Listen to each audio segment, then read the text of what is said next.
काला जादू यानी ब्लैक मैजिक। क्या जादू टोना भूत प्रेत जैसी कोई चीज होती है, या विज्ञान की भाषा में कहें नेगेटिव एनर्जी और पॉजिटिव एनर्जी? तो चलिए आज इसी टॉपिक पर बात करते हैं। अब ये आप लोगों को अपने अनुभव से डिसाइड करना है कि इसमें कितनी सच्चाई है। तो चलिए बात करते हैं ब्लैक मैजिक के इस टॉपिक पर। आपको यह समझना होगा कि ऊर्जा सिर्फ ऊर्जा होती है, वह ना तो दैवीय होती है और ना शैतानी। आप उससे कुछ भी बना सकते हैं, देवता या शैतान। यह बिजली की तरह होती है। और क्या बिजली कभी दैवीय या शैतानी हो सकती है, यानी अच्छी या बुरी होती है? चलिए इसे एक उदाहरण से समझ लेते हैं। जब इलेक्ट्रिसिटी आपके घर को रोशनी करती है तो वह दिव्य होती है, और अगर वही बिजली आपको इलेक्ट्रिक शॉक देती है तो वो शैतानी होती है। यह बस इस बात पर निर्भर करता है कि उस पर उसे कौन संचालित कर रहा था। तो क्या लोग काला जादू कर सकते हैं? बिल्कुल कर सकते हैं। अगर ऊर्जा का सकारात्मक इस्तेमाल है तो नकारात्मक इस्तेमाल भी है। एक वेद अर्धवेद सिर्फ सकारात्मक और नकारात्मक चीजों के ऊर्जाओं के इस्तेमाल को ही समर्पित है। मगर मैंने अक्सर यह देखा है कि ये चीजें मनोवैज्ञानिक या जहनी तौर पर ही होती हैं। यह थोड़ी बहुत मात्रा में हो सकती हैं, मगर बाकी यह होता है कि आपका अपना दिमाग आपको पागल बना रहा होता है। अगर मुझे आपको पागल करना है तो मुझे आप पर कोई असली काला जादू करने की जरूरत नहीं है।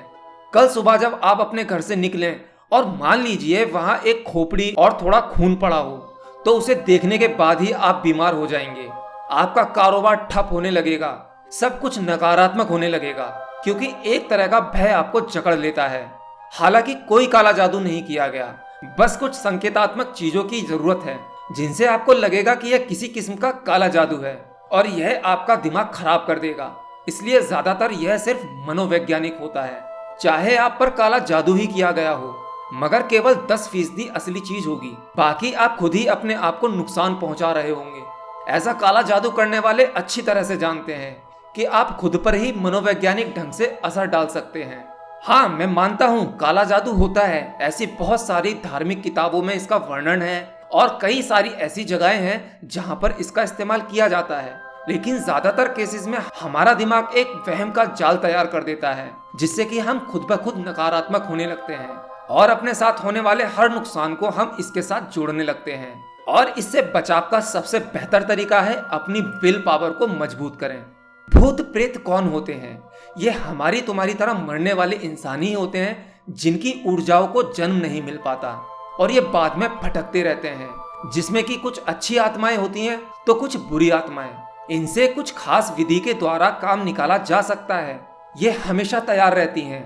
इसीलिए आपने अपने साथ कभी कभी देखा होगा कि आप अचानक से किसी बड़ी मुसीबत से बच जाते हैं, मानो जैसे किसी ने आपको बचा लिया हो, लेकिन वो आपको दिखाई नहीं देती। ये भी एक प्रकार की ऊर्जा ही होती है। अब आप इस कॉन्सेप्ट पर कितना यकीन करते हैं, ये तो भाई आपके हाथों में है। बस जितना अनुभव मैंने किया और जो नॉलेज मेरे पास थी, वो बस मैंने आपको बता दी। अब ये आपकी मर्जी है कि आप इस पर यकीन करो या ना करो। मैं उम्मीद करता हूँ आपको जानकारी पसंद आई होगी। अगर आई है तो प्लीज से वीडियो को लाइक कर दीजिए, और अपने फ्रेंड सर्कल में वीडियो को शेयर भी कर सकते हैं। मिलता हूँ अगले वीडियो में किसी नई जानकारी के साथ। तब तक के लिए बाय बाय।